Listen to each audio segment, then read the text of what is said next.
There it is. There it is. All right, we're here. We're back.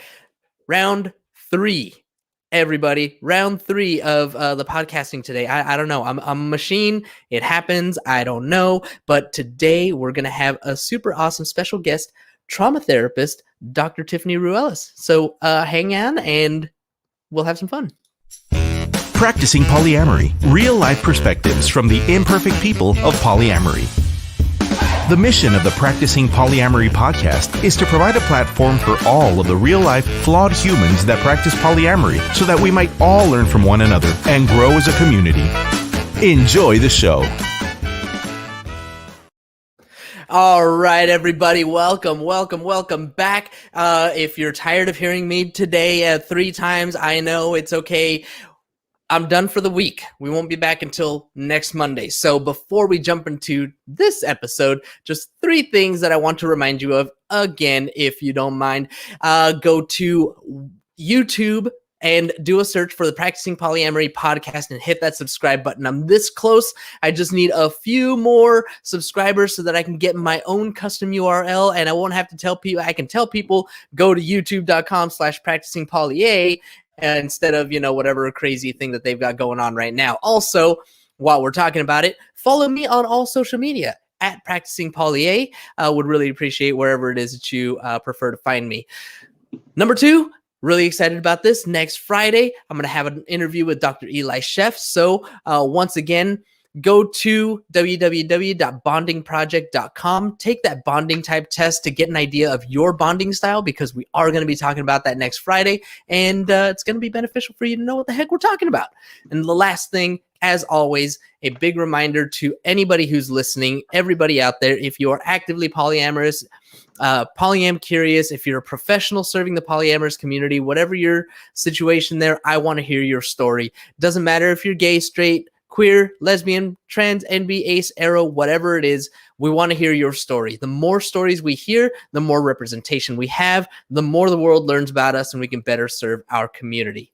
All right, that's that spiel. Now, the fun part, to introduce our guest. Our guest today is a polyamorous trauma therapist who's passionate about helping folks who feel othered, be it people in non-monogamous relationships, those in the LGBTQIA community, or adolescents dealing with sexual trauma and dating violence. Over the years, she's developed her skills in motivating and guiding individuals and polycules of various configurations, Vs, triads, quads, etc., to improve communication within the relationship. When she's not working in her mission to change AZ, she loves to do rope, scuba dive, dance, and travel to experience new cultures, though the past year has been limiting on some of those fronts.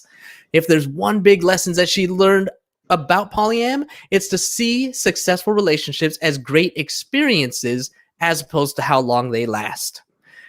I'm so excited to bring a guest who really wants to make a positive impact in the world.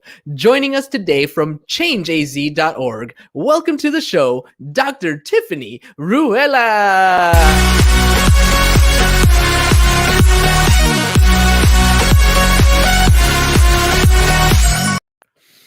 Dr. Ruelaz, Tiffany, thank you so much for joining today. How's it going? It's going really well. Thank you so much for having me. That was a very nice intro. Oh, thank you. It's my pleasure. It's my one skill. I'm a pretty decent writer, so, I do all right with that. Tell me a little bit about yourself. Tell me a little bit about your mission to change AZ. Yeah, so I've been practicing therapy for almost a decade, and it's been really difficult as a couples therapist to see how things can be done and can succeed, and then are kind of stifled by society, insurance companies, things like that. And so with my PhD in community psychology, I decided, you know what, I can put that to good use and make a nonprofit organization where the therapists can get paid what they should be getting paid, their worth, their value. And I can also help tons of people who maybe don't have a lot of places to go for help.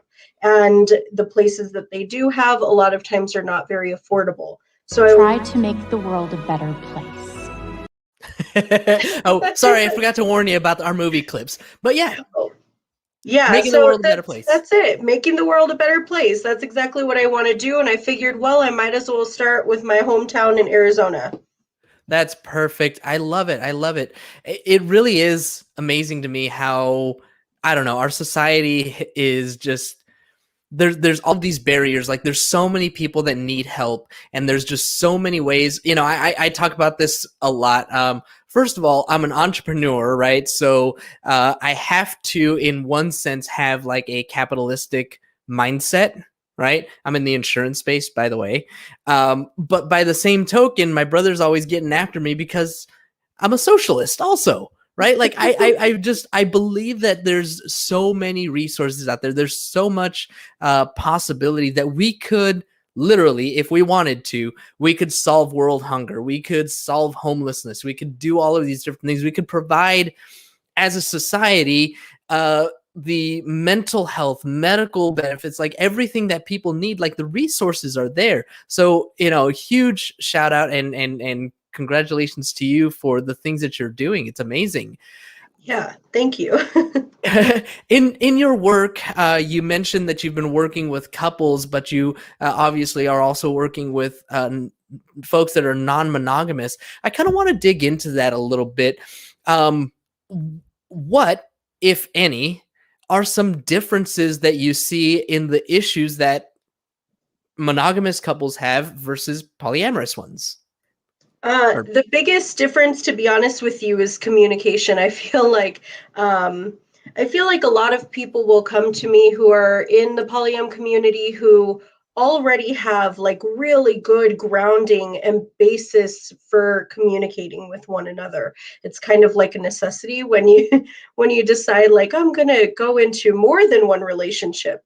Whereas when I'm just working with couples, big difference is I will get a couple coming to me who has almost no structure for communication. And so Mhm. if I'm working with a couple, my primary focus is let's get you to a point where you can communicate. My practice with polyam individuals or couples or triads or quads or anything, usually they have the communication piece down, and it's a lot more about how do I regulate the emotions around XYZ? How do I regulate my emotions around feeling like I don't have enough time with my partner? How do I regulate my emotions around feeling like I am getting the amount of time but not the quality?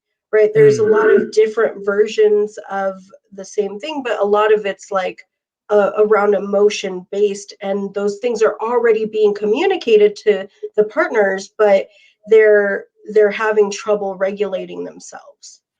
That makes a lot of sense. It's like we do a pretty good job of discussing the rules and parameters and like, hey, you know, you've got these nights and I've got these nights, or the communication in all of these different things, because it's like we practice it, we preach it, communication, communication, communication. I mean, Right. that's what it's all about.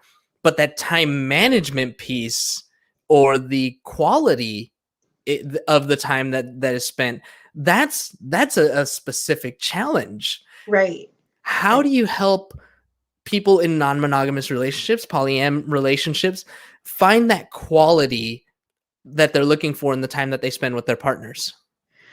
That's a great question. I think a lot of it has to do with balance, right? So I'm a contextual family therapist and relational therapist, and basically what that means is I have a very heavy focus on fairness in a relationship and the balance in a relationship, and that can be any relationship: parent child, lover to lover, friend, right? Like friendships. But I think that finding the balance in your own life is really important. So making sure that you have time with your friends, you have time with each of your partners, and you have time for yourself. Now, when you're looking to spend that time with your partners and really trying to make the quality come out of that, it's going to be important for each partner to know like what is quality to them, right? Like Mm. you might want to spend your time cuddling with me on the couch and watching TV, whereas my other partner might want to go rock climbing with me. What does quality time mean to me? Do both of those things equal quality time? And so really finding what the individual partner needs and means by quality time, and then finding compromises within that. Like, well, we can spend some of our time watching TV on the couch, and we can spend some of our time going rock climbing. Yeah, no, that makes perfect sense. I remember early on in my relationship, there was a lot of that stuff that we had to figure out as well. I remember my wife and I, we would go like spend time with her family, right? And so she thought that that was quality time, but I'm like, no, like that's just spending time with your family. Like I want quality time, just us. And Right. so what I see from that and what I hear from that is that there's a lot of introspective work that we each need to do as individuals to figure out what is important to us when it comes to getting quality time from our partners.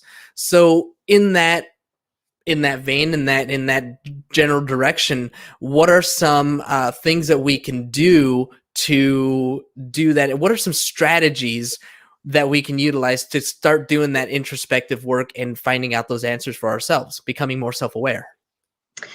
Yeah, not to sound like a very traditional therapist, but journaling is going to be kind of great for that. I think that knowing your patterns, knowing your habits is going to be really crucial, really important. So, the reason I say journaling isn't so much to go journal every day like you're talking, to yourself in a diary, but instead saying like, "Oh, I really enjoyed doing this today."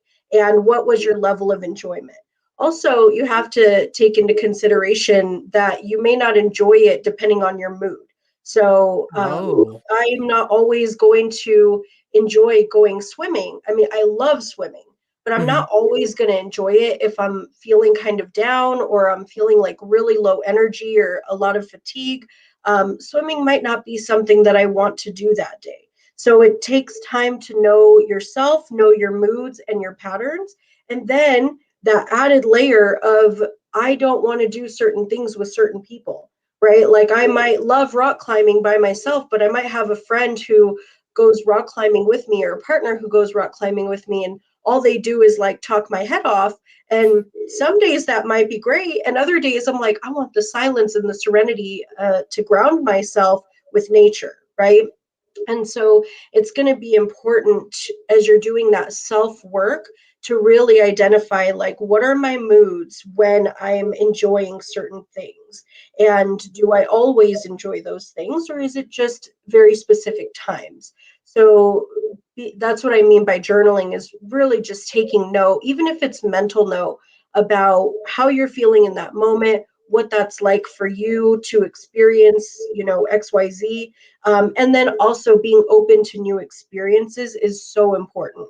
Not just putting something down because you think that it's not for you, right? I've heard so many people say, like, I don't want to go swing dancing because I hate that music and I mhm, just don't like dancing. Well, you don't like dancing how, right? Like, you don't like going dancing at the club because that's very different than going swing dancing with right. someone who's like flipping you in the air, right? Yep, yep. So being open to those new experiences can be really important for self-discovery in finding different passions and finding different things that you could categorize as quality time with a partner. I love that. I think that I am someone who is open to new experiences. A lot of people out there though aren't, right? Like they talk about that spoon theory all the time. Like people don't have the spoons for going and doing this and going and doing that. They're very introverted. They're, very much homebodies. For people like that who don't necessarily have the energy of going out and doing all of these things, do we have any strategies specifically for those folks? So for a lot of people who don't really want to open themselves up to new experiences, or who will say, I know what I like and this is it. That's okay, right? Because you've already done that self work. And if you feel like that's it, then maybe that's it for now. It doesn't mean you won't have growth in the future, but to do that introspection for yourself, I think finding lists. There's something called the big list of pleasurable activities, and it's like 183 different things that you could do when you're feeling bored. But you can literally Google like 500 hobbies to do today, and that will give you a lot of like opportunity to find growth if you feel stagnant, even as an introvert, right? Because you don't have to be out doing something all the time. You can be in doing something new. You can be in doing something the same in a new sort of way. Mm-hmm. So all of that is going to be important to take into account as well. It's like playing a new video game or playing or I don't know, new board games, new puzzles, new cooking, new crafts, all these Right. different things. What was that resource? The big list of what? I think it's called the big list of pleasurable activities, if I'm remembering right. I love it. I love it. I'm just gonna post that up here so that people can see it. Definitely check that out. Why not? I mean, you never know the things that you might enjoy. You never know the things that you don't realize that you like. Trying to think of something that I was like, I didn't know that I like this. Spicy food is like my recent one.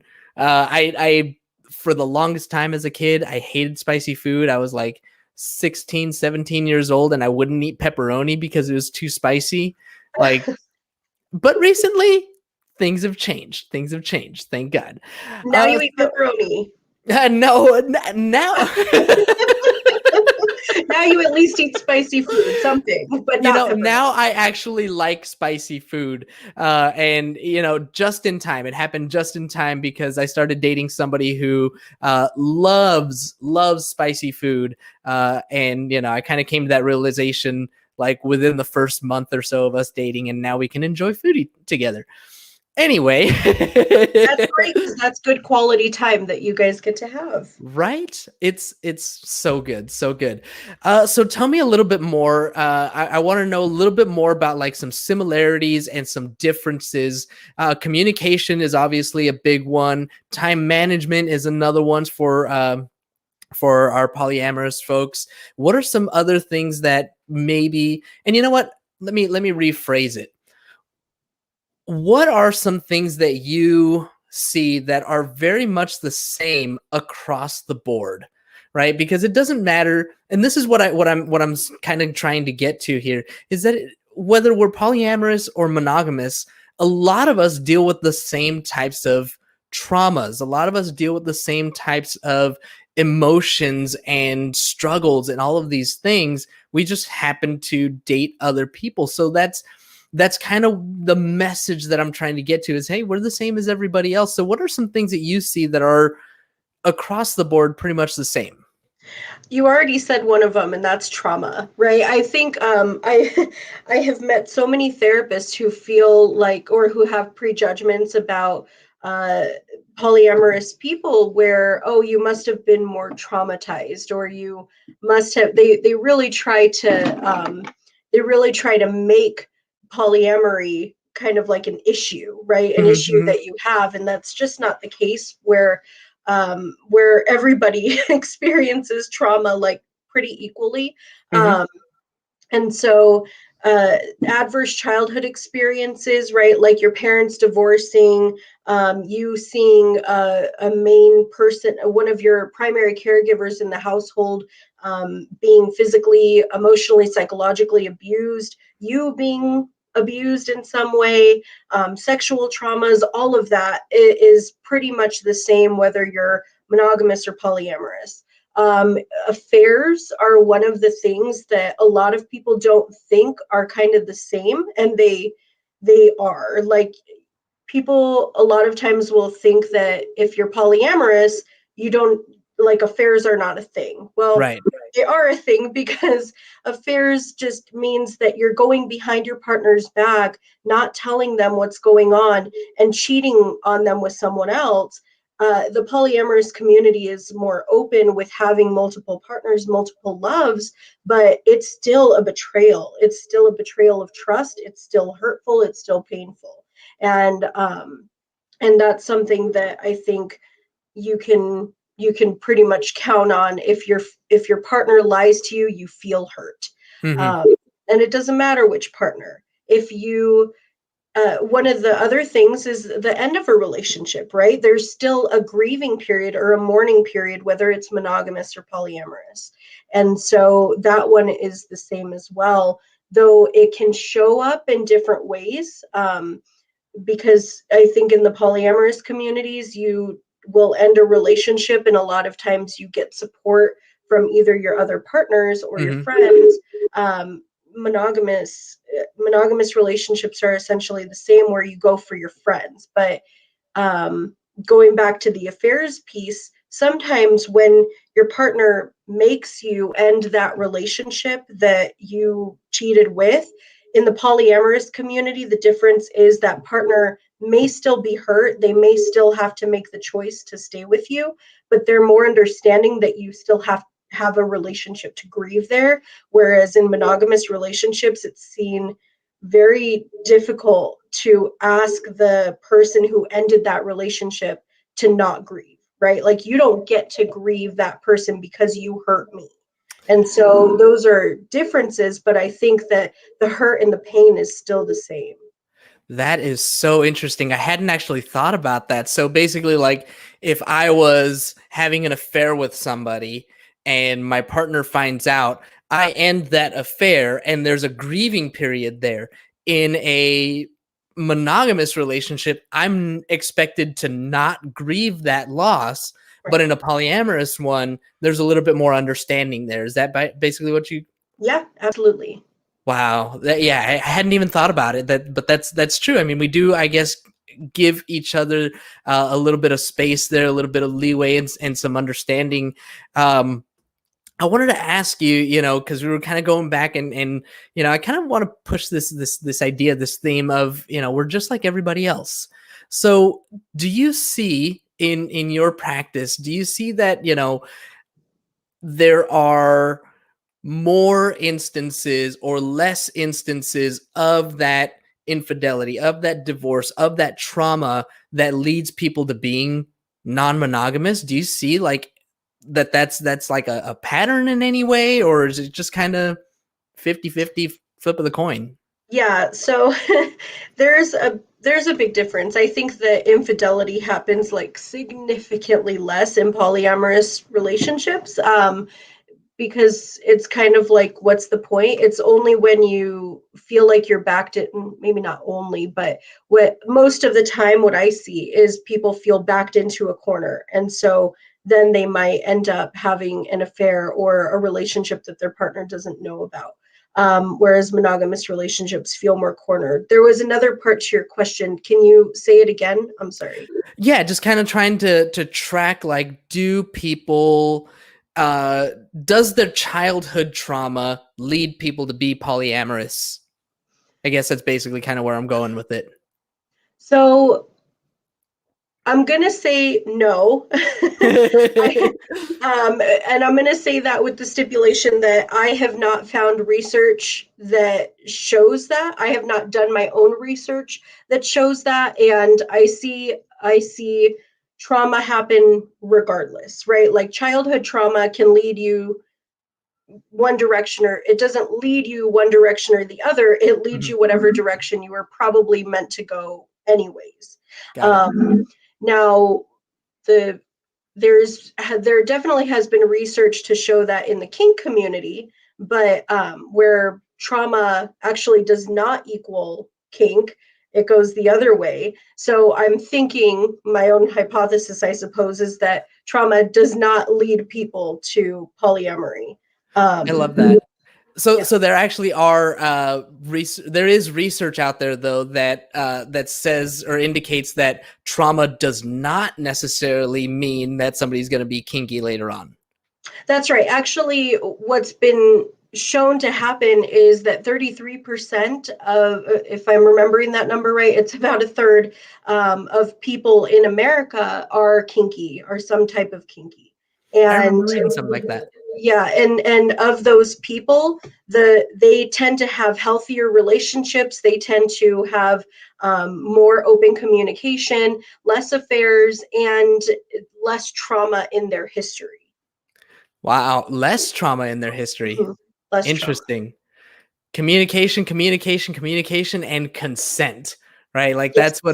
that's what it's all about. Mhm. So changing gears a little bit, let's bring this a little bit more personal. Tell me about the past year, how things have changed for your practice and for the way that you are treating patients, for yourself, and then kind of dive into how, you know what, let's just start with that. Let's just start with that. Tell me a little bit about how things have changed for you in your practice and the way that you're seeing patients. Yeah, so my practice is actually new. I was doing like I said, I've been a therapist for a long time in group private practices, and as a contract therapist, but I started Change AZ in August. So amidst the pandemic, everything's going on, and I decided, because I came from, I went to high school in a very small town in Arizona, and so there, when I moved back to help my family, there was not any therapists out where I lived, and so I was the only therapist for 6 entire townships. Wow. And so going through that process, I saw what it did to those communities, what COVID did to the communities, and being unable to go into the office actually led me to say, why would I go into the office? Like, I can help the rural areas of Arizona without them having to leave their home. Hmm. And I'll have to deal with internet struggles, but it's better than them having to drive 2 hours round trip just to come see me for 50 minutes. Right. Um, and so that was one part of what led me to even start Change, is I want to help rural Arizona, and especially those people in the communities where, I don't know if you know much about rural Arizona, but it tends to be very conservative Hmm. and not always open to polyamory or kink or any of that, Hmm. LGBTQIA plus. And so I said, you know what? Let me try to reach those. Right? Let me try to reach the people in rural Arizona who feel like they have no one, and who feel like they maybe can't make it through this, and I can at least try to help those people. And so my business has actually been going really well. I'm full right now. I'm trying to start and open new groups and teen emotion regulation groups and COVID support groups and things like that. But it took off because there is a need. There is a lot of need, and Hmm. so even with COVID, I think, especially because of COVID, people started realizing, wow, it's really difficult to Yeah. it's difficult to find help. It's difficult to find good help. It's Hmm. difficult to find accepting help. Um, Yep. and so I'm glad to be there, and it's going well. I'm glad that you're there and providing that resource, especially to those who, are marginalized in all these different ways, because that, these are the folks that need it the most. Yeah. The second part of my question is kind of, when I'm talking to yourself and other mental health professionals that are going to be on the show here, one of the things that I keep hearing is, man, we're busy, like we're crazy busy right now. Yep. So what I wanted to ask about was, yeah, everybody's busy because so many people need help. What are some things that you're seeing that people are struggling with, and what is some of the advice that you're providing for them? So I would say the biggest thing right now is anxiety. Their anxiety is just like through the roof. They are listening to every piece of media. They are listening and watching, everything that's going on with the COVID numbers. They're concerned about the fact that, like, if they're young, most of them are concerned about the fact that their friends just aren't caring as much as they are. A lot of them feel like my friends are caring too much. Uh, some of them are who are a little bit older are saying, I'm wearing masks, but people around me aren't. What do I do? I feel like if I get this, I'm gonna die. So anxiety has just like skyrocketed. Hmm. Then you add in the fear, right? The anxiety and the fear. You add that in with isolating, and depression has also just really increased. And I don't mean like depressive episodes or anything so clinical. I just mean people are feeling really sad, really down, extremely low motivation. Um, and so one of the things I will say is to not watch as much news. I feel like that automatically leads to anxiety. It automatically will shift you one direction or the other, especially because it's very polarized. And Mhm. we need each other right now. We need to have one another, even if we can't physically be there. And luckily, things are opening up a little bit more. Anxiety's coming down a little bit, so I can see that it's getting a little better in comparison to where we were in December even. But yeah, that's one thing I tell people is like, okay, you can be informed, but you don't need to watch the news every single day. You Right. don't need to watch it every minute. You don't need to have it at your fingertips in your phone and be constantly searching. So just kind of like separate yourself from that.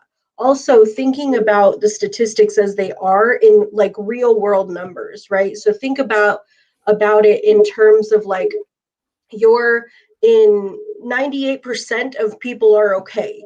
And you don't have to go out there and like throw caution to the wind. You can still be cautious, but reducing that anxiety, give yourself the real numbers. Think about the 100 people around you, right? 100 people that you might know, and say 98% of them are okay.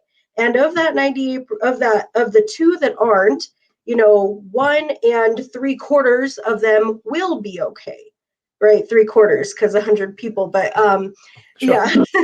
It's so fine. so really putting it to your life and showcasing like it will be okay. This really sucks, yes, and we need to be careful. We want to be careful, following the CDC guidelines, doing things that you can do for yourself to protect you, to protect others, but go be with other humans, right? Like Mhm. it's so important for Safely. mental health. Yes, safely, Safely, of course. safely be with other humans, right? If you can have a pod, be with your pod. Like if you can find 4 people that are kind of like-minded like you, that's going to be uh, for right now enough, Yeah. because at least you're not alone. I love So that.